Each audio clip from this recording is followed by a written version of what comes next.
Hey shippers, ang podcast nito ay nabulol agad, for entertainment purposes lamang. The views, opinions, and bardahan of the hosts and guests are their own. Statements may be subjective kaya have an open mind and heart sa pakikinig and in life. Anything shared within the episode are limited to the information acquired at the time of recording at maaaring magbago ito by the time of listening. People change, okay? We learn, we move on, we get over. Charot. Kaya listen with caution because we Huh? go all out with our opinions. Kaya tara, sakay na, and let's sail together in the open seas. At sa mga ulo ng mga nagbabagang baklita, Dangerous Romance Episode 12/finale, nag-kiss na sa wakas ang My Gear Your Downside couple. Kaya nga Success! nag-kiss nung main eh. Diba? Oo. I Feel You Linger in the Air Episode 12/finale, Jom Back to the Present, Kunyay nakasunod? Ay! Question Intriguing. yan. Boys Like Boys, Episode 3, Susu at Jahang, bagong housemates coming in strong. Yan at marami pang iba dito sa ating Wave Weekly na October 30 to November 5, 2023. Kami ang inyong mga lingkod. Ang mga baklita nagbabagang hindi mag-move on. Ako si Shipper Ray. At ako si Shipper VP na naka-move on na. And welcome to... The Shippers! From who? From all of them. Charot. Mm-hmm. Ang dami. Charot lang. Anyway, welcome to the show where we board the ship of love in all forms, sailing through the latest and greatest waves of the VLCs. So, dalawa lang kami ngayon na mag-ship nitong Wave Weekly na to kasi yung isa nating shipper na nasa Singapore, Nagkakaroon ng technical difficulties oo, na makakonect. Oo, pag malayo. Oo. makakonect sa Ikitulog. reality kasi tulog na siya. She's in dreamland. Oo. Eh, walang wifi doon. Kaya Grabe, Singapore pa yung walang wifi. Dreamland, yung walang wifi. Dreamland. Oo, yun din Anyway, naman. ayan. Kaya ilayag na natin to muna. Simulan natin with our first nagbabagang baklita, ang Dangerous Romance Episode 12/finale na The headline is like that because yan lang din talaga yung nakapagbigay ng ano. sila Saya. yung bumuhay sa last 3 episodes. Oo, but like more so here kasi medyo nabahala ako slight kasi lahat ng side couples na in-intro mo, eto lang talaga nagkaroon ng movement. Feeling ko ito lang din naman talaga yung i-commit nila. Kasi it felt like from the very beginning, ito lang yung mako-commit din nila. Or kasi sa OBB, presented yung mga tao by the assumed couplehood. Assumed pairings, oo. Pero like, Oo, assumed pairings. But like, it's not like hindi sila natuloy. Papunta na sila doon. Naudlot lang by the end. oo. Hindi Well, lang kasi nabigyan ng si View sa si June, yung setup nila doon is very dangerous. Yun yung tunay na dangerous. Baka kaya dangerous romance. mga Kasi side yung dalawang couple. hindi natuloy, yun yung medyo dangerous yung setup. Oo. Paano dangerous yung isa? Yung isa, estudyante. Yung isa Sabi ko hindi malayo yung nagtatrabaho. agwat nila eh. Pero di ba nga, hindi na raw siya teacher. By the end, sabi, hindi na ako teacher. Hindi na to Himas Rehas. Let's go to Oo. London together. Together. O, diba? Hindi kasi mag-aaral, ay mag-teacher siya doon. Hindi, mag-aaral siya doon. Mag-aaral pala, mag-aaral, oo. Mag-aaral sila both. Oh, di same na sila. Mm-mm. Tapos yung sa isa, nag-end with a promise na we'll travel the world together. Oo, pero in a very bromance kind of way pa sila. Is it? Is it a romance? Yun nga, doon ako naguluhan eh. Kasi parang ang linyahan nila is very bromance, like best buddies kind of thing. Kasi like closest friend thing eh. Tapos biglang may hawak kamay doon sa... Yun ang tunay na Kaya Himas nga, Rehas. nakaway... Well, yes. Because you're making Himas the Rehas. Literally. But, ito habang naghihimas sila dun sa Rehas, they're saying they're keeping their promise kasi parang Mm. nag-renew sila ng vows renew na they will travel the world together, hindi lang London, Mm. the Diba sa world. kanila the world, gano'n. Mm. Oo, tapos yung isa si Win ang pinoproblema lang niya sa Chiang Mai siya mag-aaral. Chiang Mai nga. Oo, mag-LDR sila. Oo, Ang 'di ba? cute. Oh, but yun sige, yun ang una natin pag-usapan, yung ending nilang dalawa, which I feel like may explore pa naman natin sa Unloading. But in fairness, ang ganda ng trajectory nung sa kanila kahit sobrang Ganda. ikli lang. Oo. Baka hanggang ganun lang sila kaikli dapat talaga for them to work. For Like oo. ako, ang Ang ganda. Ang ganda. Panidilig doon sa yun nga. Yung sa graduation na nandun lang sila sa bleachers. Tas, May wala. pa-kiss. Ang sweet. Ang sweet. Oo. Tapos parang na-retain nila yung dynamic nila na medyo kung tutuusin, pareha silang tsundere. But ewan ko, it Top works. to top sila. Well, espadahan. Would love to see that. It happened. Diba? Pero at least din, ako gusto ko yung placement nila kasi na ano na natin nabigyan na natin ng kwento si Xylom saka si Kanghan. Tapos medyo na-resolve natin siya before the series actually ended. So ang nag-supply ng kilig the rest of the time na parang nasa dramahan moment sila Xylom is silang dalawa. 'Di ba? Si Nova sa si Guy. Nawa pala. Tawan-tawa ako dun sa isang shot na nakita bigla yung pangalan ni Mark sa likod ng jersey niya, tas Guy, tas parang it's so random pala talaga yung nickname na yun. Oo. Mas ang cute nung hindi sila couple pinesent as a couple. Ito yun, hindi sila pinesent as a couple even sa OBB. Pero ang cute chemistry ni Otto sa ni AJ/JJ. I'm not sure. Kasi like, may vlog, mga ganon. Oo, tapos nag-ano pa sila. Anong pangalan niya doon? Max. Si Otto? Si Mac. Si Otto. Si Riza May nga. Oo, si Riza May. Hindi ba si JJ yun? Teka nga, mapapasearch ako. Girl. Girly. Girly, I wouldn't know. And would I care enough to look? No, si JJ nga. Si JJ. Kasi yung pangalan niya sa OBB nga, Chayakon. So, yun lang yung naging palatandaan. At least differentiate mo na. Oo nga, finally. Sa OBB. Meron na sa atin. Meron na sa grupong to ang makakapag-differentiate. But like, to me, it will always be AJ/JJ. Balik, good job sila doon. Ang cute ng nila. Nung dynamic nila ni Otto. Tapos, ano pa ba maganda dito? Yung resolution. Pero yung resolution mismo, na parang hindi ko rin naman in-expect na gano'n, nananakawan pala, tas nauwi lang na maaga kaya na barel, gano'n.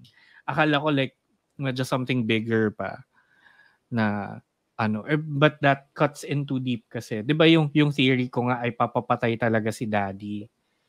Ako I think okay na rin yung thing. Okay na rin yung trajectory ng story na simpler kasi nga matatapos na rin siya. I love na apart from the public 'di ba declaration na Joawers nga ni Kang pinatayo. Pinatayo pa. Pwedeng tumayo po para palakpakan. Plus yung yung tarp, yung patarpan niya dun sa Sobrang funny nung tarp. Oo, yung pagbalik niya ng school, binigyan ng tarp kasi nga daw jowa niya. Wow. Na all pinapatarp. Bakit nung graduate ka bang college, hindi ka pinatarp? Walang ganon. Sabagay kasi wala pang tarp nung graduate ka ng college. Manila paper. Kahit Manila paper wala. Kahit wood carving. Papyrus. Wala. Papyrus. Walang ganun. But also kasi, meron ka ba? Meron ka nun? Nabigyan ka nun? Oo, Tar. natarpan ako. Natarpan. Oh, Hindi ako natarpan. Natarpan. Natarpan. Ewan ko, walang ganun sa amin. Pagka-graduate ko nga, sabi ng magulang ko, magtrabaho ka agad Typical. Which I did. Typical Oo. Pinoy. Which I did. Aanhin mo yung TAR. Kailangan mo na maghanap ng trabaho, girl. Trabaho. Mahal-mahal ng ano mo, ng matrikula mo. Totoo. Oo. Ayun. But yung love story ni Kang Han saka ni Xylom, I think mas pag-usapan natin sa unloading yon kasi yun Yeah. yung Kasi wala nang medyo maalala tricky right now. Charot. But yes. Oo. Pero yun, parang to me okay naman yung ending. It wasn't the strongest ending. I feel like kasi nga lahat ng conflict was pushed to this last few chapters. Yeah, last few episodes. Yeah. Oo. Mm-hmm. Very epilogue na lang tong finale para kina Xylom Kang Han at Xylom. But Mm-hmm. ako rin very sakto lang yung yung series na to. Definitely better than Hidden Agenda, I presume. Kasi I mean, yes. For sure.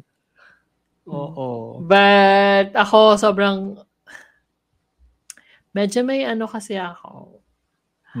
May parang the way I'm with vice versa, parang di ka pa nasanay makipaglaplapan dun sa scene partner mo. Oo nga. Alam mo, mas nagustuhan ko yung kiss pa ni ni Pawin at ni Mark. Kasi nagkaroon sila ng show before. So parang they have enough practice. Ito parang, okay, magaling kang umate, pero hindi pa magaling mag-kiss. Oo. Tukaan pa to. Tukaan, pero not as violent as Jamie. Halikang best friend. May ganun may attempts naman to open their mouths. Pero hindi naman siya tulad nung kay Jimmy na ganun. Sunggab. Na we'll see sa Last Twilight. Sa Last Twilight, malay mo, oo. Diba? Fingers crossed. But yeah, very sakto lang tong Dangerous Romance. True. For me. And dahil na-mention mo nga yung Hidden Agenda, punta na tayo sa susunod nating headliner. Surprise, Hidden Agenda episode 1. Charot ulitin. And then, from the same director ng Hidden Agenda, ng I Feel You Linger in the Air episode 12/finale na best BL this year. Ano mo, it really is in the running towards becoming. Ay, sa akin hindi na in the running. Parang wala nang magsa-start this November. At least yung long form na mag-e-end this year. So, okay. So, wala na. Ito na yon for me. Meron pa ba? May abangan pa ba tayo na possibly mag-end before the end of the year? I'll hold out for I Can't Reach You na hindi na pinapanood. Oh my God, yun lang. Oh, diba? But ako, ito na, kampante na ako. Charot na. Best BL of the year tong I Feel You Linger in the Air, which I feel, ito, mas pag-uusapan din natin sa unloading, I feel like it deserved more traction, more attention. Alam mo, feel ko, basta may kalaban siya for me. Isa na yung 8th Sense. Kasi, iba rin yung feeling. Close third yung 8th Sense sa akin. Kasi yung second ko so far ay Hidden Agenda. Oo. Sobrang love ko yung series. Hindi. Be my favorite. Mas nagustuhan ko si 8th Sense kesa doon. But etong I Feel You Linger in the Air, ang ganda nung flow nung ending for me. Kasi nung 'di ba, parang first half ng episode nasa past pa rin siya. Na ako sa part na kailan ka babalik? Kasi Time is running Again. out. Oo. Oo. But like, gusto ko yung parang ako na yung nagmadali for Jom. Tapos, nung pagkabalik niya sa present, well, basically closure ang ginawa niya, Closure which is lahat. ang ganda. Oo. Ang ganda Epilogue na yung pagbalik niya Oo, yun na nga. Oo. At saka ang haba din nung yun na nga, nainip ako, but like also na-appreciate ko yung feeling na parang anytime nga mawawala ka na. So parang anong gagawin natin sa nalalabing oras? Will we worry or will we savor each moment? They did both. Oo. They worried while savoring the moment. Oo. Diba? Which is, ang hirap gawin. Pero for me, it added to the tension and yung suspense na parang ang tagal nating nasa past pa rin. So paano natin to tatapusin? May ganong feeling. Kasi ikaw as a viewer, ang ganda nung talagang dinadangle niya in front of you na hindi pa tapos, hindi pa siya nag-fade away into nothingness. But at the same time, alam mo, na-translucent na siya. Yung part na translucent na siya, medyo parang may inip pa ako noon kasi parang ang tagal naman yan. Tapos parang kailan dadating yung moment na yun? Kasi parang kahit si Fico, kahit si Jom, na rin siya anong tawag doon? Anxious na rin siya. Kasi nga, yun na yung pinakamalala na nangyayari sa kanya physically. But still, andyan pa si Kunyay na very caring pa rin. Ayun, ang ganda nun. Like parang, he's the best type now. Who's living in the past. Ako, naiyak din ako. Umiyak ka ba? Kasi umiyak ako twice. Umatras nga yung luha ko dahil sa epilogue. Okay. So mamaya natin pag-usapan niya kasi may chika ako dyan.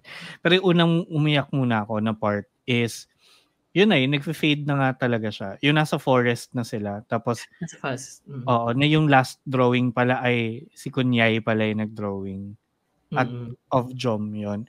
Kasi, kaya din ako naiyak doon. Kasi iniisip ko talaga, yun yung end ng love story nila Kahit nasabihin mong, okay, yung ikikwento ko later after this, yung tungkol sa epilogue, kahit nasabihin mong ganun siya, si Jom at si Kunyay mismo, as them, doon nag-end. Yun na yung end ng love story nila. Oo, kasi nga they are reincarnating churcher. So parang yung existence nila of that point in time. Ended there. And like doon lang din nabuo yung storya nila by the time na nag-split na sila. Oo, and yung part din doon na si Paprick, si Tita Prick, yung pinuntahan niyang umiiyak, humahagulgul na ng malala doon lang yun sa letter na yun, di ba? Nung pagkaalis niya. Ang galing, ang ganda nun. Ang ganda nun. Doon din ako naiyak ulit. Kasi doon siya nagdalamhati ng malala. But even then kasi, kahit si Prick mismo, ramdam niya yun, she knew. Kasi, alam niya. Alam niya lahat. So parang she felt the same way talaga. Parang, doon ko rin na napamahal ka sa lahat ng characters din dito. No, I love Tita Prick. Tita Prick. Kasi matagal na rin siyang aware sa pag-blossom ng relationship nila ni Jom. Meron pa sundot-sundot over the course of the series. Siya yung kasi siya yung witness caretaker. Siya yung caretaker ni Kunyay So parang repeated din yung sinasabi na parang kilala kita, ganyan. Kasi ako nagpalaki sa'yo. Kaya siya nadama niya yung pagmamahal niya kay Jom. And at the same time, kaya hindi napansin nung nanay. Kasi nung actual na nanay kasi nga wala naman siya talaga. Doon sa bahay niya. So yun, mapunta tayo dun sa ending na yun nga biglang nasa present time si Yai. Surprise? Fico wala. Nandun siya. Fico nag-intersect kasi nagbago yung background. And then nagbago yung background just to reminisce yung pagbabalik. Pero siya yun. Series wise, bago ko mabasa yung tunay na explanation Spoiler. ng ending, Charot. so Okay. spoil ko lang. Kasi nagkaroon naman na ng clues din throughout the series from the present na possibility reincarnation ni Kunyai tong Yai, modern Yai, na na-meet ni Jom in the Pero present time. aware siya sa nangyari. So parang Yeah. hinihintay lang niya si Hinihintay niya Jom. lang talaga si Jom. Kasi parang talagang past life niya yon. Kasi una, na-keep yung bahay as talagang bahay ng palatip. 'Di ba? So alam mong namana through the generations yun, including yung baol ni Kunyai of Oo. memories. 'Di ba? Na nabuksan ni Jom eventually din in the finale. Na siya lang yung may susi. So parang doon na nagkaroon ng alteration Alternation. in the timeline na, Damit yarn. 'di ba, na may susi talaga meant for Jom. Kaya biglang hindi mabuksan nila Tito Oo, nung wala si contractor. Oo. Nung wala Jom. si Jom and without the susi. And then yung third, yung minention din ni Tito mismo na 'di ba magpa-ceremony ka na para dasalan ka na Yung i-collect yung blessings mo blessings oo. mo, oo, in the next life. Tapos yung blessings na yon in the form of the people you love still being around you as family members. Which nangyari din kay Jom kasi nga nung bumalik siya in time, 'di ba, the people around him are still there eh. Apparently, sila yung nasa galing sa present niya. Baliktad lang kay Jom. But yun yung clue for me Saka na nasa kanya pa parang yung nasa kanya pa yung yung bracelet eh. bracelet. Which is Oo. nandun lahat ng blessings. Oh, para siyang yung red string kineso. I forgot where it's from. But yeah, yung ganun. So, to me, as a viewer, bago ko pa mabasa yung explanation talaga, ay nagets ko na okay, reincarnation to ni Yai at talagang somehow, he has that idea na si Jom to at mahal niya si Jom. Ganon. Oo. So parang na-retain sa kanya which is nice naman kung ganun. Ang post-credit scene lang din talaga, yun yung nagpa-atras ng luha ko kasi parang hindi ko alam kung dream sequence lang or talaga na-transport uli siya back to 2 generations ago, parang gano'n, 2 to 3 or parang doon sa beginning nung nila talaga. But like, nabalik siya dun sa timeline nung balbasaradong Kunyai na sumagip sa kanya dun sa sa sa pagkalunod. tubig. Oo, sa pagkalunod. Kasi ang dating sa akin bigla parang, "Oh my God, back to zero ka uli." Yeah. Pero yun, ang explanation naman dun is, 'di ba nga, hindi lang dun sa tubig lumabas si balbasaradong Yai eh. Pati dun sa 'Di ba? panaginip. Dun sa panaginip din, 'di ba? Na yun naghuhukay sila ng singsing. Yun, so apparently, ito na yung spoiler talagang tunay, na let's dive deeper pag in-unload natin. Isi-simplify ko lang ngayon. Is in the novel, 2 beses nag-travel back in time si Jom. Yung unang disappearance niya with Kunyai in 1820, Thailand, was just half of the novel. The other half was spent dun sa 1600s yata yun with Commander Yai. Yung unang may kumbaga season yung 2 eh. unang 'Di ba? Possibly, oo. So, baka Possibly lang ba? Hindi pa ba na-confirm? Kasi nga may hindi ko in-announce sure. si Noncol dun sa viewing ng Akala dun ko sa yung special viewing ep ng yun. No, trailer ng special ep ang pinakita. Pero like may Oo. sinabi Kinonfirm may na sinabi season 2. daw. Oo, na parang see you in season 2, ganun. So hindi ko Okay. tuloy Yun yung hindi ko pa sure na right now since I don't understand. I can't understand Thai. Hindi ko pa But napapanood yung video eh. Pag no, mo i-link mo sa akin. Tinuit ni BL Update. Sige, send mo na lang sa akin para ma-clarify natin. Pero yeah, kung may season 2 nga at kung confirmed, baka possibly yun kasi bumalik sa first version ni Yai, which is yung Commander Yai. And then dun din na-explain na yun nga, bumalik si Jom. Hindi pa siya bumabalik sa present dun sa novel. Kasi dito sa series, parang yung suot niya dun sa finale with present Yai, yun yung suot niya Oo. nung nag-transport Nung siya nag-ano pabalik siya, eh. oo, yun na nga, yun Oo. na nga. So, in the novel, hindi ata siya bumalik sa present to find that out. Dumiretso siya kagad sa even greater in the past. Tapos, yun yung unang incarnation. And then doon na-explain na itong Yai na to, maalala niya lahat ng past lives niya. And that is and always will be with Jom. Hoy, yun na nga. O Mm. di tama lang na umatras yung luha ko. Kasi parang ang hirap, So, parang curse kay Jom yung nangyari. Parang once again, ang labas. yun nga. Na isa lang ang makakaalala. Mm. Pero hindi, alam ni Jom kasi he lived through all of it. Kumbaga ganon. Eh, yun nga. So parang it's still a one-sided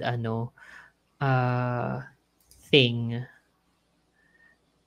Parang yung one-sided. Naalala niya yung past lives niya. Tapos si Jom actually lived through it. Oo, naalala niya nga. Hintayin ko na lang yung season 2. To kasi. Hintayin mo na yung tunay na season 2. Ganyan. Pero yun yung parang, yun yung explanation kung ba't kilala siya ni Yai in the present time. Oo. Doon ako din naiyak kasi sobrang naghihinagpis na nga si Jom sa hagdanan habang binabasa niya yung letter na yun nga, nagsulat pala siya ng letter si Kunyay sa likod ng drawings.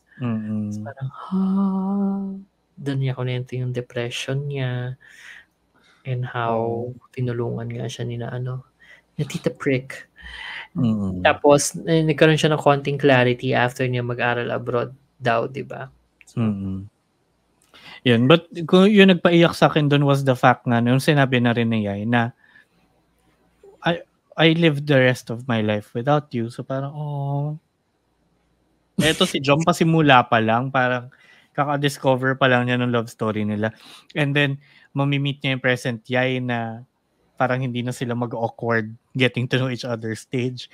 At malilive pa niya through it third time with the Commander Yai naman. Parang, medyo na ako sa season 2. Anyway, but like yung special episode, excited na ako kasi parang they're going to parang may role reversal, Kineso. Parang reverse R-Sky ng reverse R-Sky ng My School President. No. Hindi. Never Let Me Go. Oo. Kasi nag-travel to the present naman si Kunyay. So parang takot na takot siya dun sa ano yun? Sa Roomba. Roomba, oo. So yun, exciting. But yes, sobrang ganda. Sobrang ganda nitong BL na to. Best of the year. Yun nga, gusto ko nang bilhin yung libro. Para basahin. Go, mayaman ka naman eh. Ay, sana. I wish I was. Bibili na yan. Bukas. Charot. Anyway, okay, next. Ayan, pag-usapan na lang natin the rest sa Unloading. Yes. Feeling ko mahaba-haba yun kasi I like so much to say. Is it? I feel like, mahaba naman tayo. Kung mahabang episodes, yes. Mahaba din yung unloading. Oo. Yan. So, punta na tayo sa susunod nating nagbabagang baklita, ang Boys Like Boys Episode 3 na si Susu at si Jianghan. Si Susu. Yung yung truck. Si Susu. May bus din sila, diba? Sasasakyan. Susu? Si Susu. Isusu kasi. Ang tagal. Yung crosswind, yung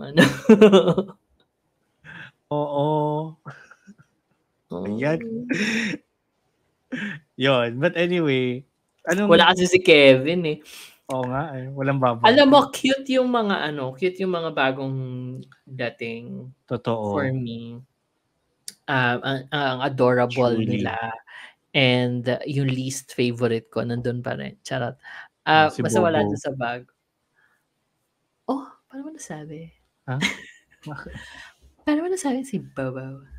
Wala lang. Ayaw kasi sa Bobo. Charot. Mm. Actually, medyo hindi ko trip yung ano niya. Personality niya. Nino? Ay, ni Bobo. Mm. Bobo. Kasi, hindi siya introverted. Well, hindi lang siya introverted. Parang there's something else na parang Medyo domineering kasi yung dating niya. kahit na hindi naman siya domineering.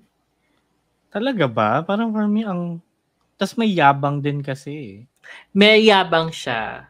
May yabang siya na parang I don't owe you anything.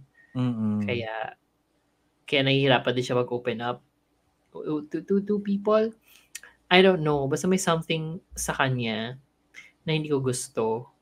Ang na-appreciate ko naman dito sa show na to, more than, ay parang feel ko angat niya sa Hisman, was yung conversation sa dinner. Na kahit na awkward sa sa rest ng housemates, parang natakal pa rin nila. Kasi yung tanong was about first love and yung first time, di ba? Tapos parang medyo uneasy na yung mga yung ibang housemates sa tanong. Tapos, etong newcomer nga, si Jahang, he took it a step further. Step further! Wow! Na nilapag niya na parang, top or bottom, ganon. At yung very grinder tanungan, kung totoo sa'yo. Oo. Pero may point siya na it's not bad to bring it up. It's not bad to bring it up. Pero hindi, sinabi rin naman ni Eri na parang, it could have been worded better. Kasi si Neo parang dinidifuse niya yung whatever strong force na ni Jahang kasi bigla niyang bringing up yung pagiging submissive and dominant, which is a nice conversation to have. And then agree ako kay Eri nung sinabi niya na parang kailangan ng alak para sa usapang to. Para sa usapan to. Totoo naman.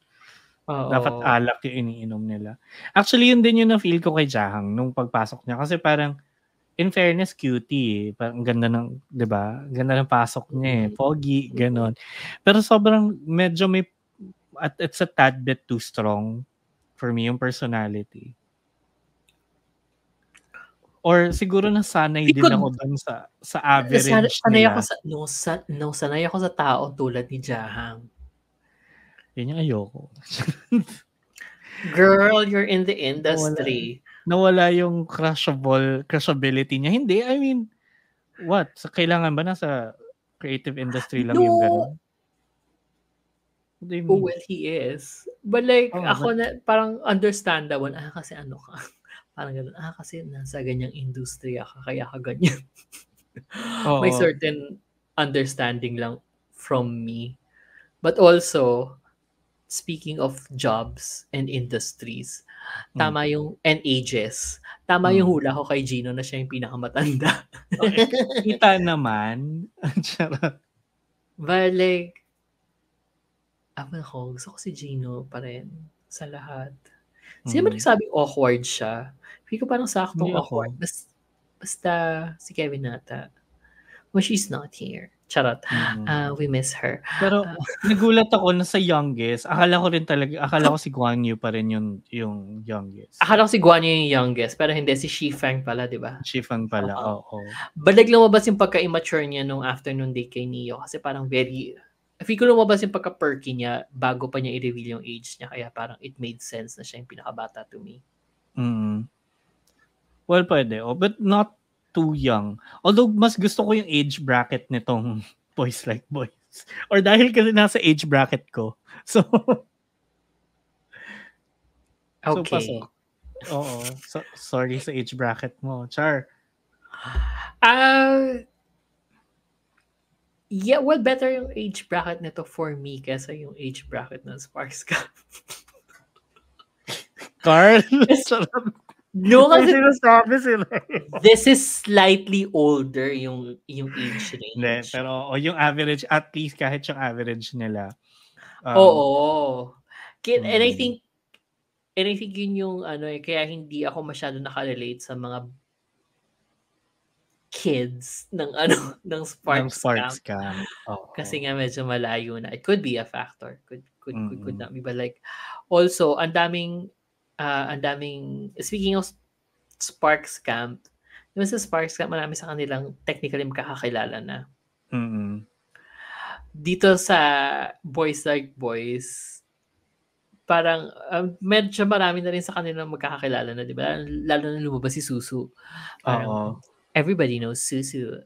And Oo. may ganong moment. Tapos ang laking, singit ko lang, ang laking tao ni Susu, no? Ang laking bulas, ang laking suso. Oo. Well, malaman natin next ep. Charot. Ang laking tao niya, no? Ang laking tao niya, tapos parang, ang niya, parang malaking baby. Oo. Oo. Tapos trainer pa siya, di ba? Physical. Ay, hindi. Balik trainer sa... Instructor, trainer, gano'n. Mm-hmm. Coach Susu. Mm-hmm. Coach Susu. Oo. Mas ang laki niyang tao na parang okay lang. Pero cute pa rin. Cute siya. Like, very endearing. Mm-hmm. And also very patay na patay kay Guan Yu. Well, charot. Madami naman silang parang patay na patay kay Guan Yu. Madami silang patay na patay kay Guan Yu. Also, natutuwa ako for Eri kasi marami rin tumawag sa kanya. Oo. Dalawa. I love that for her. Oo. Ba tatlo? Sino pa isa? Ako. Charot. Ay. Hindi ka lang. Pero I love he, her. Him, her. Oh. He, her. Saka gusto ko yung chemistry ni na Eri sa kanina Guan Yu. It's giving Marehan. Yun nga, it's giving borderline Marehan, but yun, nasa border. Oo, pwede pa. Oo. Diba? Totoo naman. Actually, kahit sila ni Neo Diba kasi sila ni Neo naman medyo ship-thing talaga. Like, ewan ko kung true din, pero diba parang gusto ni Neo si Eri? Si Eri yung pinaka patay na patay siya kay Neo the most. Kay Neo. Sa lahat ng mga lalaki. Mm-hmm. Tas feel ko very platonic yung friendship niya with Bobo. Feel ko never... Oo. Less than Marehan pa nga eh. Oo, but like, nagigets kasi ni Eri si friends though. Nagigets kasi ni Eri si Bobo. And I love the very mother si Eri. Sa series. Sa kanilang lahat. Oo. Although, yun nga, gusto ko pa rin i-ship yung Eri Neo kasi just ang weird lang though, parang based sa looks din ni Neo or baka upbringing na lang ko na lang to. But I kind of expected na mas si Neo, mas mag-gravitate towards kay Neo yung most of the people. As a colonized, Hindi lang din yun. Parang kasi he's like super charming. Like ganun eh. Or baka hindi yun yung personality that they're after. Itong mga nasa season Nagulat ako nakabulin si Guan Yu. But like, nung nakita ko nga yung hubad niyang picture, parang, okay, it makes sense. But hindi lang yung hubad na picture. It's just the hair. It's the hair lang talaga na parang, pero pogi siya eh. Batang Uniqlo siya. Yung shirt niya Uniqlo. Yeah. Mukha naman. Siya yung, Uniqlo head to toe with the tote bag. Pero pogi si Guan Yu. Yung buhok niya lang talaga yung hindi. Actually, sobrang nagustuhan ko si Guan Yu nung ni-reveal niya yung work niya. Kasi parang he's working as a yoga instructor for senior citizens ba? Something. Na sino instructor din siya, but like specializing on something less gym setting.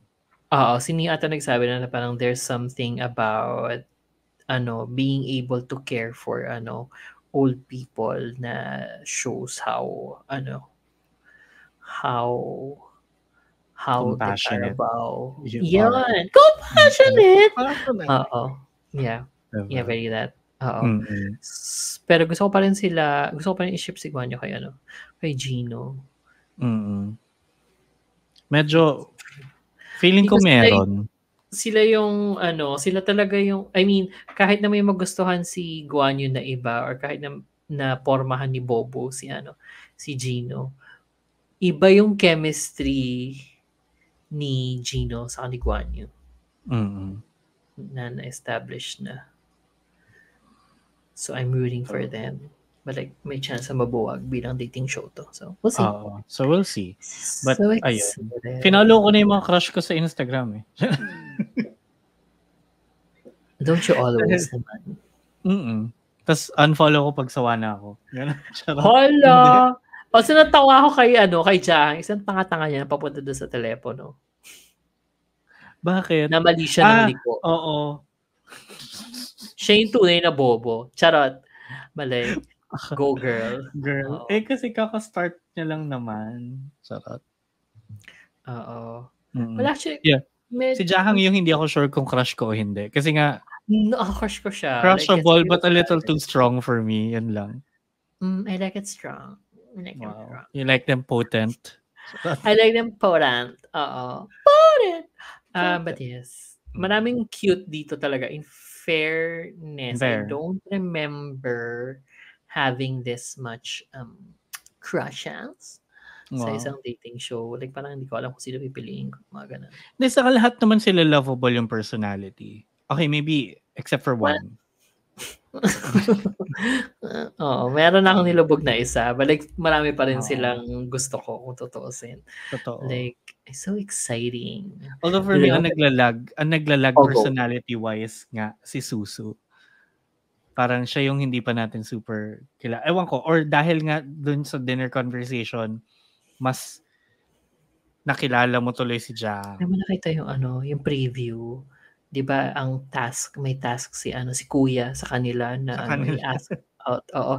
I-ask out to a date kung sino yung pinaka-bet nila. Tapos yung kukunin niya yung picnic basket, naka-tank top lang siya. Tapos yung braso, parang, oh my God. That's not personality. Well, to me, it is. To me, that's all you need. To you? Well, yes. Oo. Pero yun. Pero interested din ako makilala pa sila even more. Para kay Susu, siyang aking papa. Wow. Papa Sakal. Wow. Pero sa new members, mas Team Jahang pa ako. Ako both. I love them both. Actually, I love them all, in fairness. Anyway, yan ang ating mga nagbabagang baklita para sa linggong ito. Pero hindi pa tayo tapos kasi meron pa. Diba? Oo. But bago yan, kung meron kayong mga questions, reactions, question suggestions pala, and violent reactions, ilayag nyo na yan on social media. Just follow us at The Shippers PH on Twitter, Instagram, Facebook, and Threads. And at Shippers PH naman on TikTok. Or kung gusto nyo ring abutan ang inyong mga shippers sa darating na November 18? 19? 19 kasi. 19. Sorry.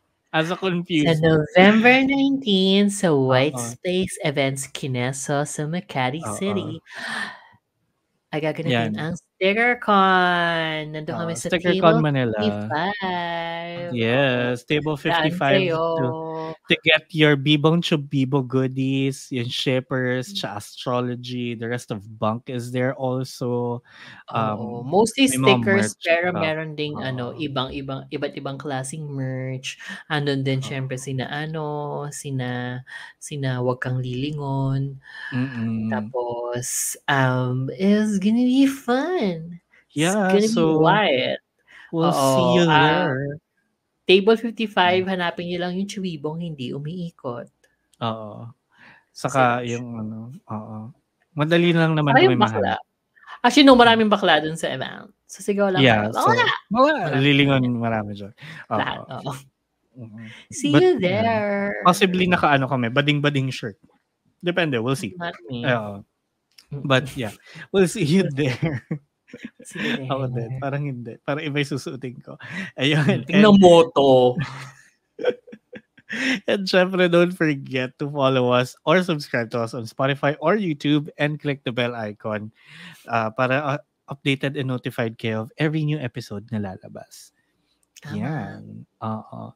So yon, meron pa tayong mga mga baklitang iba, but bago yan, sisilipin ko lang kung may mga sumagot ba sa question natin last time. Ayan.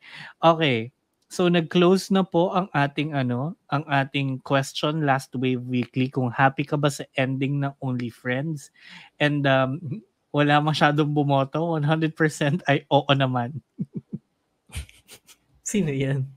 Hindi ko alam. Oo.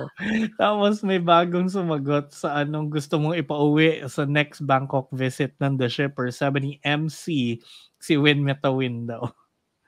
Ang dami ko nang kikidnapin, guys, ha? Girl. Si Win, madalas siyang madalas siya mag-travel. So parang malaki yung chance na hindi maabutan sa Thailand kapag nag-Thailand si VP. Mahirap, oo. Tapos, I mean, other than the fact na kailangan ko silang kidnapin para may uwi, mahirap yun. So, tinan natin. Baka yung susunod na unload na free shipping episode natin, pag in-unbox niya si Win Metawin yung laman. Diba? Exciting. Ayan. Anyway, yan. Dahil wala Shipper Kevin, tulog na. Ibalita na natin ang baklitang iba. With Hiseki, episode 11, you're reunited and it feels so good. Kasi ano sinabi mo? You're united? Oo, kasi binabasa ko yung nagsuscroll. So, united. And naalala ko, reunited siya. And it feels so good kasi wala naman palang amnesia si Koya in the first place. I can't reach you episode 5.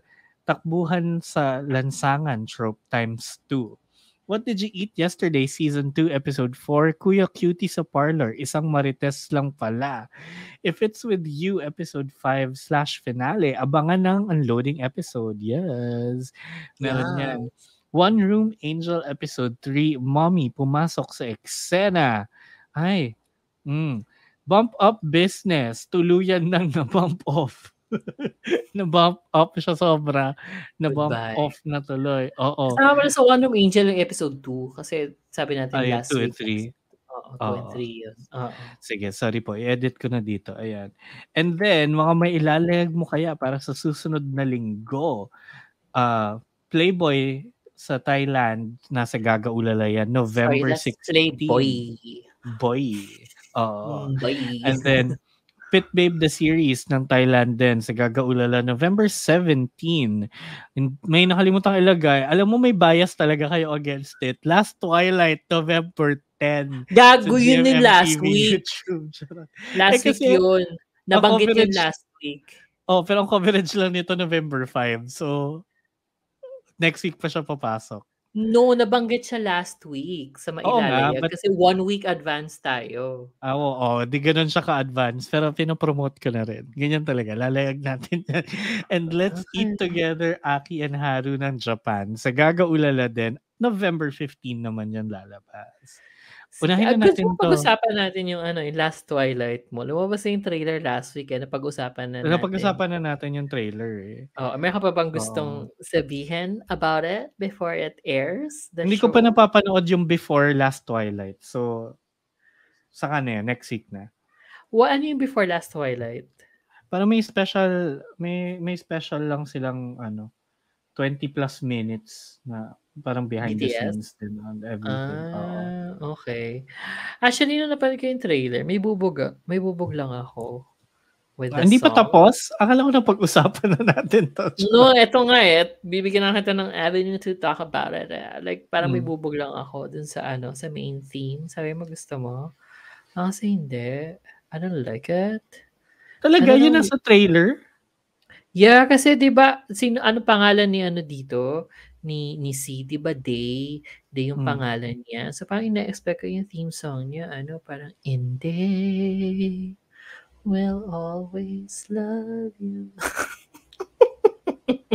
Di ba yun? Napakahabang build up to a No, but like, punchline. Yun ba yan? oo. Charot. Yeah. Anyway, but like excited ako actually for it. Masyado mo lang kasi hina-hype yung Jimmy C kaya hindi na ako nag-hype sa kanila although I love them pa rin, but not as much as you. Pero I love them pa rin. So I'm so excited Love ko for sila. this. So, Oo, since exciting. Hindi yun yung gusto kong pag-usapan. Itong Playboy, Pit Babe, saka Let's Eat Together. sige. Si Playboy, yan yung sobrang halay. The borderline Show. R-rated BL. Oo, tinag tayo ni dyan, ni Portside Reporter Cloudy Bazooka sa isang niya, sa final trailer niya na puro pumping scenes. So, let's gonna watch it. Ang ganda niya. Go, ilayag mo yan. We'll see. Kasi ako, I am in need of a B-type, B-type series, oo. At Oo. nasa Gagaulala siya, may subscription tayo dyan. So. Oo. So I'm in need of a B-type na na alam mo yung may potential to be so bad that it's good. So parang meron yan Playboy, and then yung isa Pit Babe kasi hello, pangalan pa lang. Pit Babe. What is that? Hindi totoo sa kilikili ha. Racing. Well, if you're babe, racing pala siya. So siya? Parang basta racing BL. Oo. So parang yun? Yung pinanood ko dati, something in the air din. Love in the Air? Love in the Air. Parang familiar yung title. Pero hindi basta kay Mame din yun na drag race yung isa. But like, not the good kind kasi wala si RuPaul doon. But yes, parang ganun din si Pit Babe. Parang racing din. So naka-suits. Anong tawag dun sa outfit ng mga racers? Tracksuit. Tracksuit. So yun. So parang naghuhubaran sila ng tracksuit. Yun, mga ganun. So very mapusok din yung niya.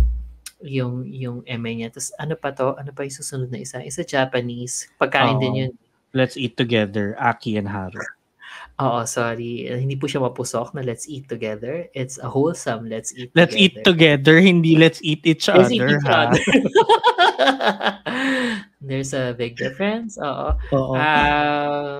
Yes. So, Japan. Pero sila yung mga students sila. So, I haven't seen the trailer pero hindi ko alam kung ilalayag din talaga yan. Tapos ano pa yung isa? May pa ba? Yun na, yun tatlo na. Oo. Gusto bumalik tayo sa Last Twilight since you love it so much. Charot. Bakit? Charot. Marami pa tayong nagbabagang baklitang iba. So, simula muna sa Kiseki episode 11. O go. Kiseki dito, yun nga, wala pa lang amnesia yung isa nga. Like, akala ko noong una nagka-amnesia and then bumalik. Pero ayaw lang niya kapagbalikan kay kuya kasi nga he's in a good place. Ganun, he's in a better place. But like yun pala, he never had amnesia. So parang before na na makipagkita si student kay Ganggang, parang kinonfront siya ng tatay niya na parang sigurado ka ba sa gagawin mo, ganyan. Parang remember na kaya baker ka lang kasi nagpakulong ka dahil sa jowa mo, parang gano'n. And then binalik ni Baker sa kanya na hindi na magiging doctor. Sabi niya, kaya ka buhay ngayon ay dahil sa kanya. Kaya pupuntahan ko siya kasi mahal ko siya. Maganon. So yung pinuntahan niya.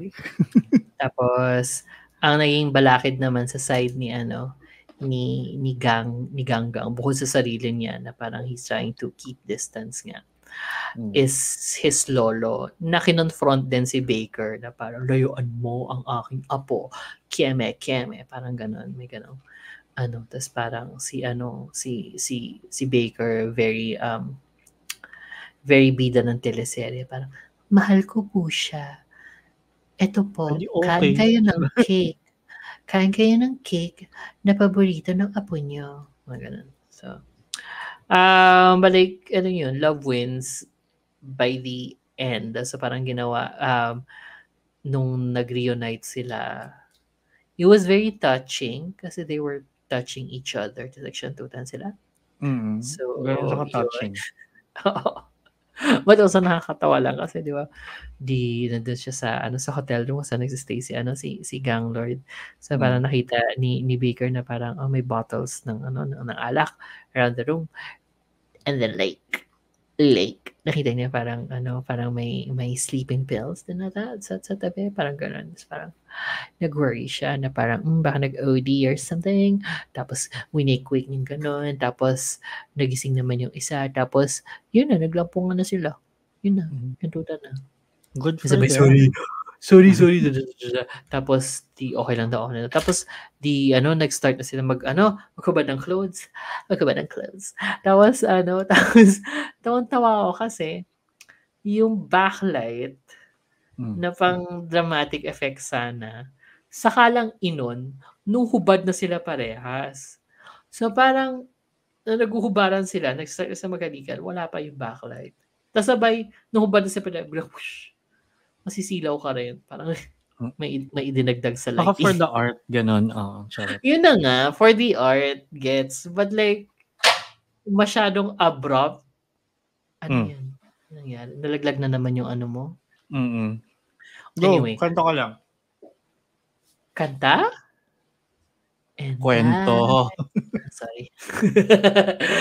Tapos, wala masyadong, yun lang. At least nagsyatuta sila and it's a very touching scene nga kasi nga they were touching each other. Tapos hindi na napigil ni Lolo yung apo niya. So, ginawa nung Gang na parang etong kumpanya nyo sangkot sa maraming crimes, ganyan, sa mga corruption, chu. Pag hindi mo ako pinayagang tumiwalag sa pamilyang to, i-expose ko lahat. Ganyan. So, yun. Okay. So, basically, good na sila. Tapos, episodes 12 and 13, malalaman natin kung paano may 13 pa. I know, right? Tapos, I think na to story na nung side couple naman yung i-focus sa mga next episodes. So we go to our next show. Yeah. Now I Can't Reach You. Alam ko na orin nyo to kasi ang ganda-ganda niya. Anyway, Mata-Mata School of Acting kasi yung isa. Tapos parang nasa Kyoto na nga sila and parang they made a promise to go visit a bridge, mga ganon. So parang ang dami nilang hina-hash out na na emosyon and everything. Tapos ayun, nagtakbuhan sila. Ayun, diba nga usually kasi pag sa Japanese BL, sa pansin nga natin na may trope na may isang tumatakbo ng malayo. Because everything in Japan is walkable. Yung paligoy sa EDSA. Oo.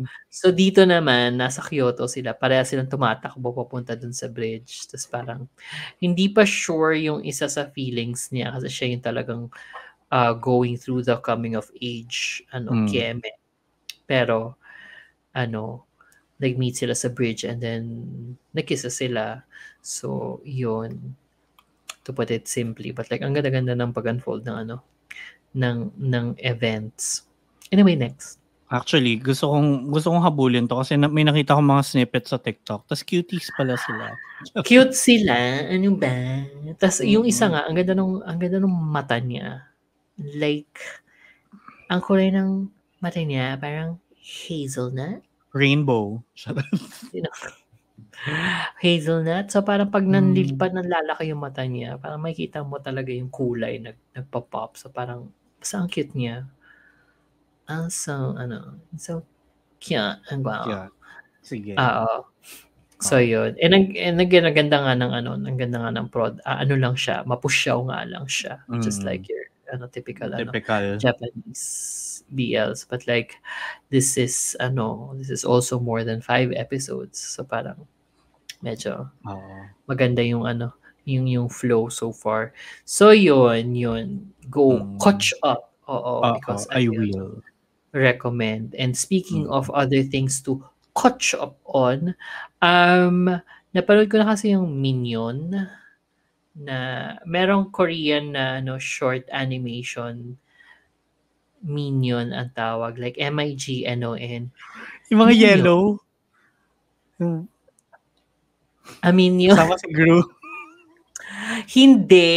Minion. Yung kunyari may yung may ginawa kang masama sa isang tao. Minion. Huwag mo gagawin yun. Kasi nga Akala ko yung minion. pag magbe-break kayo, it's not you. It's Minion. Minion. Ay, hindi.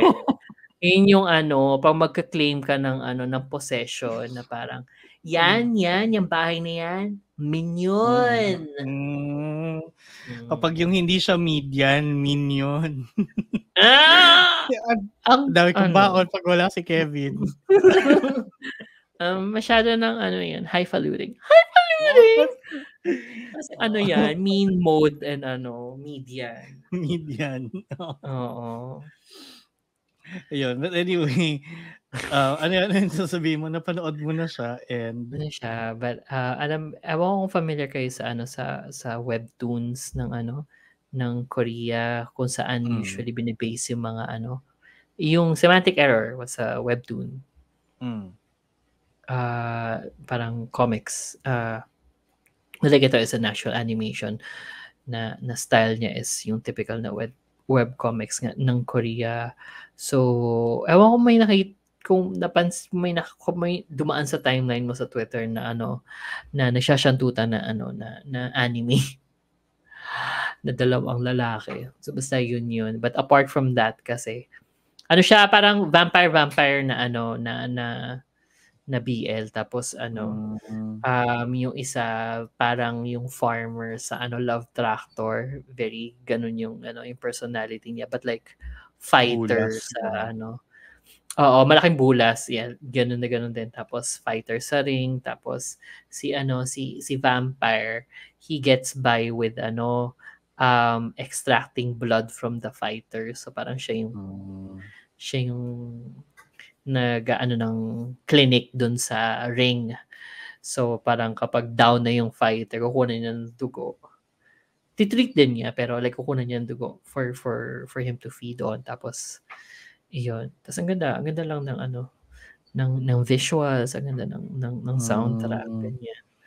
Lang siya, 12 episodes of 5 minutes each. It's parang it's nice. Sana sinama natin. Akala ko connected siya dito. O sige, akala ko connected siya sa I Can't Reach You. No, kasi ba sabi ko? Kasi nga galing sa webtoon.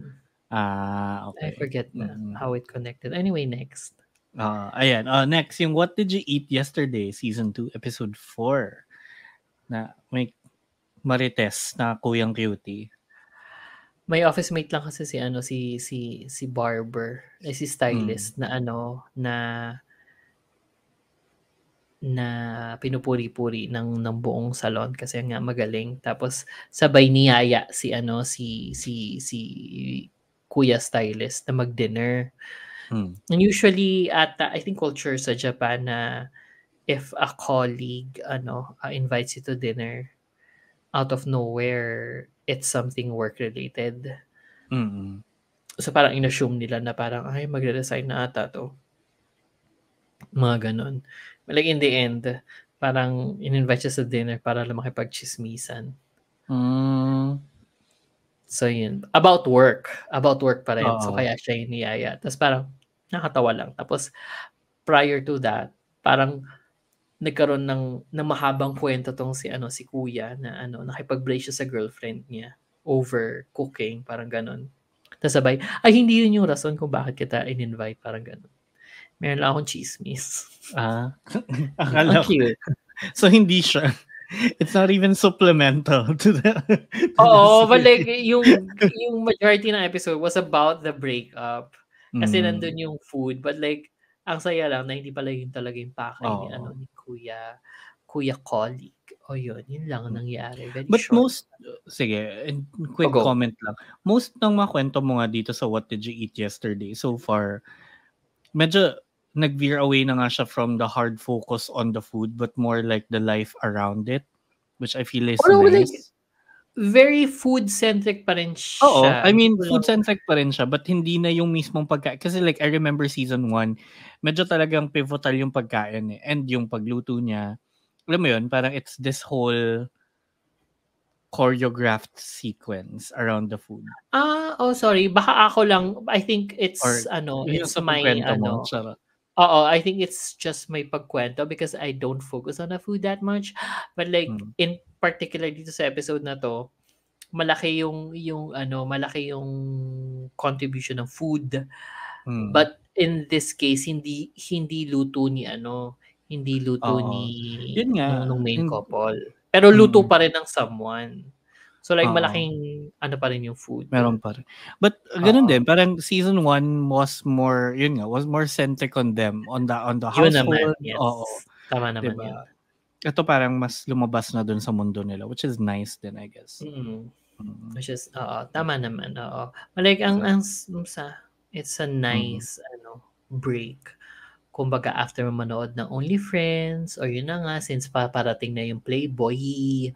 Playboy, oo. Oo, Pit Babe, kung gusto niyo ng break, ganyan, andyan yan. Yung what did you eat yesterday?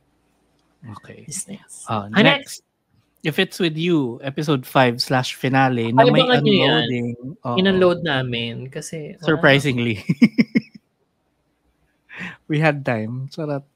Oo. Na basically, pinag-usapan lang naman din natin kung ano yung nangyari sa finale. And then some. But ano yun nga, parang for the sake of this episode of Way Weekly, parang ano lang, nasimplehan ako sa kanya. It's both beautiful and nabitin ako. In a way na parang not positive. Ganun. In a way na parang tunay na summer fling lang? Na parang, summer fling. In a way na parang naging forgettable siya somehow. It's not as remarkable as I'd want it to be. But it's cute. Like a summer fling. You'd like to forget it. But can you? But sometimes you remember. Ganun. Yeah. Anyway, yun yung If It's With You. Abangan niyo yung unloading episode dyan. And ang last natin, ang One Room Angel episode 3, na si Mommy pumasok na sa eksena. Alam mo, cute to eh. And alam mo, I would say akyatable even. Akyatable, oo. And ewan ko lang, parang I think yung pagiging bizarre niya is just, it's different from most of like the more bizarre Japanese BL plotline we've seen. How bizarre? How bizarre? I mean, like, yun yung my husband's lover. Me, my husband, and my husband's boyfriend. That was bizarre.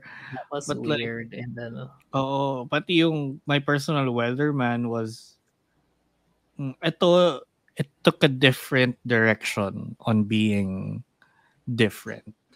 Which I appreciate. Ko kung saan siya banda magiging BL. Kasi so far, parang sobrang curious ako sa dynamic ni Angel sa ni Bum. Na parang gusto ko lang mapanood kung paano siya mag-unfold. Not necessarily hoping na sila end up syatutan. Because like, paano nga rin ba? Charot. Oo. But also kasi the idea na Angel yung isa, so technically hindi siya taong buhay. Oo di ba bore pa yun sa'yo? Yeah. Yun nga, kaya ako sa pinapanood eh. Charot. But it's different also from yung, Eternal Summer? Naman, kasi ito comedy to. Ang and this is more light. Ganon. But I think I don't think it will be light parang ako ang yun nga, hindi siya light all throughout. But it deals with the idea na they're trying something that will ultimately end in the impossible. Angel siya eh. Unless gawin siyang Pinocchio ni God, ganun, tapos maging real boy siya after. But kasi very materialistic tong si Angel. So baka feel ko mabigyan din siya ng yun nga eh, para siyang it reminds me of, sino yung Sino yung demonyo sa sa kama? Charot, hindi. Yung demonyo sa The Good Place, si Michael. Di ba may certain fascination siya of like humans, and then eventually as the seasons progressed, parang nagkaroon ng turn and naging real boy nga si Michael. So parang I'm wondering if the same story arc din kaya mangyari kay Angel dito, like To be precise, etong yung stage ni Angel right now, very very knowledgeable in the material world.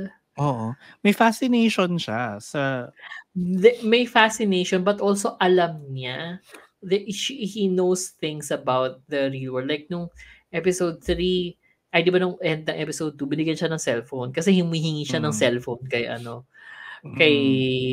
kay Kuya Bam. Sabi ni Angel, di ba, parang bored ako, bigyan mo ko ng cellphone.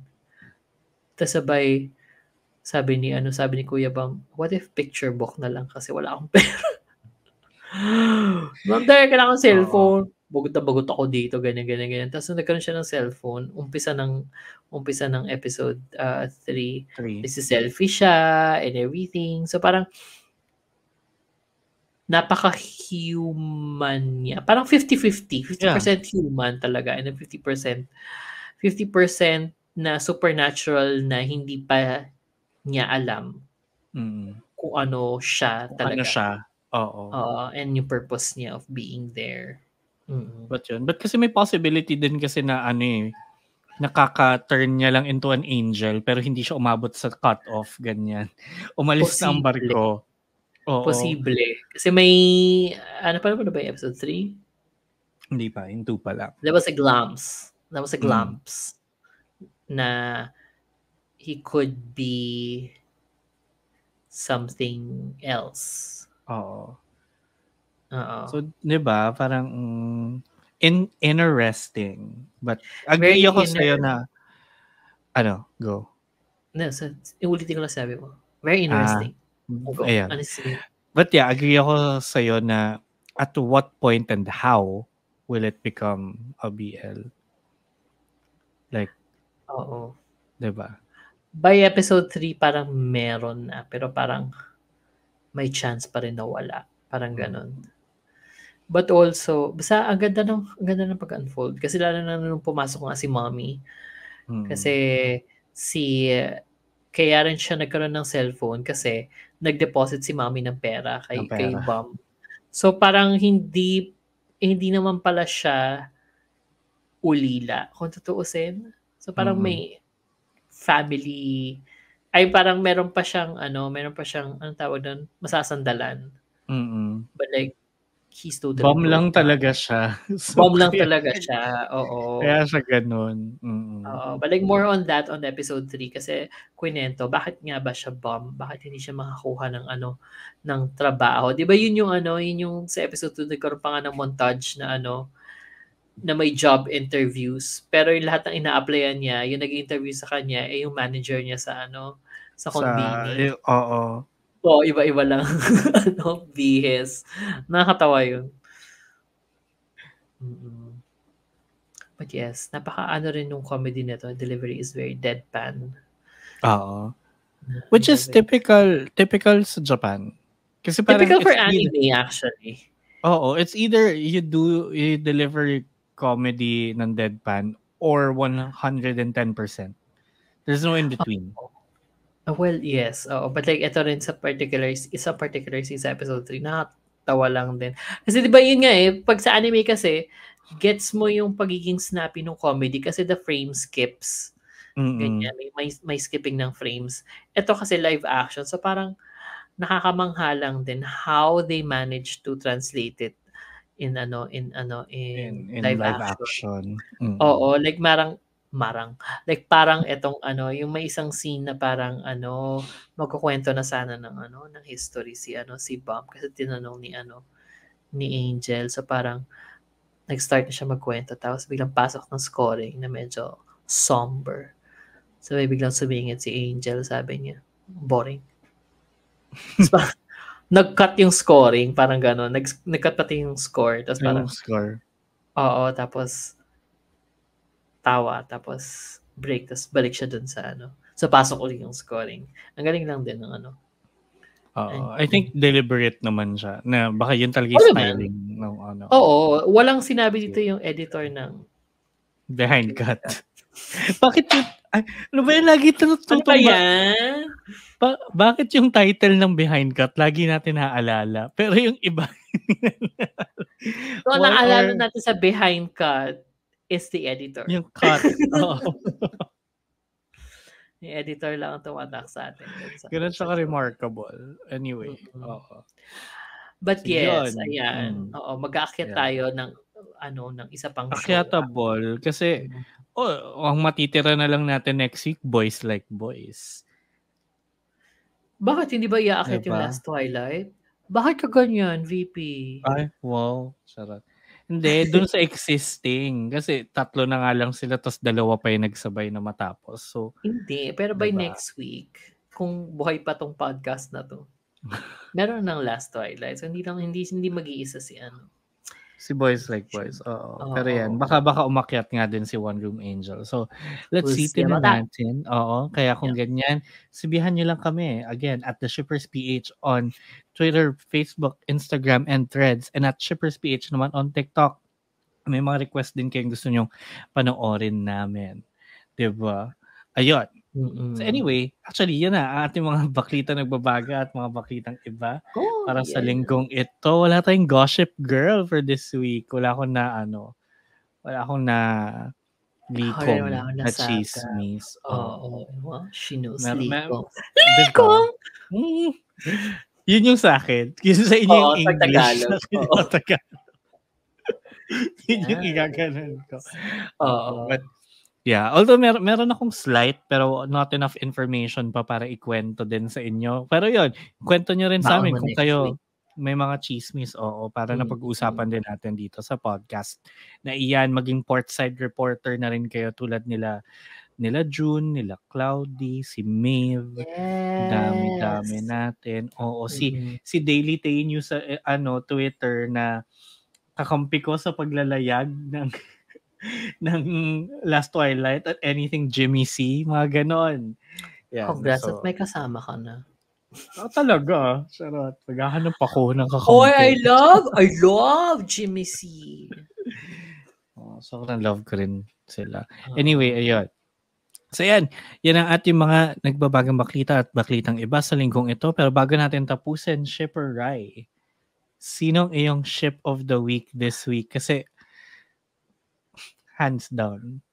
Ako rin. Jom Yay na. Yay. Yay and translucent. So, Kunyay and translucent Jom in the 1920s. Hindi 2023 Jom and Yay. Oo. Ako Ang gwapo ni ang gwapo pa rin ni Om talaga. Ni Kamseng. Oo. Pogi naman siya. Nagmukha lang talaga nga siyang simpleton. Charot. With the... Simpleton! Kasi yun naman talaga styling sa kanya, di ba? Dapat siya, villager. Ton. Sige. Oo, yan. Sige na. Yan ang ating ship of the week. Ship of the week are actually si Gina saka si Guan. Ako, Eri and Neo pa rin ang siniship ko sa Boys Like Boys. Susu and my Susu. Actually. Or Jia Hang and me. Charot. Sige, anyway. Ayan na. Mamaalam na tayo. Kaya mga shippers, maraming salamat sa panonood at sa pakikinig. Don't forget to visit thebunkph.com to see all of the other podcasts na kasama namin sa Bunk Collective. Kasi hindi lang kami ang pwede nyo pakinggan. You can also check out at the Bunk across all platforms para nandyan makikita nyo yung mga updates about other shows. Ayun. So, again, thank you so much, shippers. We hope to hear you and see you again on the next one. Ako si Shipper VP na nagsasabing kita-kits tayo November 19, Table 55 sa StickerCon Manila 2023 sa White Space Makati. At ako naman si Shipper Rai, magkita-kita tayo sa White Space Makati sa November 19, 2023 sa StickerCon Manila yan, 10 a.m. to 8 p.m. Paalam mga ka-shipper. Paalam, magbaon kayo ng mga lalagyan ng stickers. At ng pera. Lots and Correct. lots of pera. Tama yun. Pera. Pera. Mura lang. Mm-mm. Tapusin lang natin yung kantang to. Sail away, sail Sail away, sail away, sail away. Bye!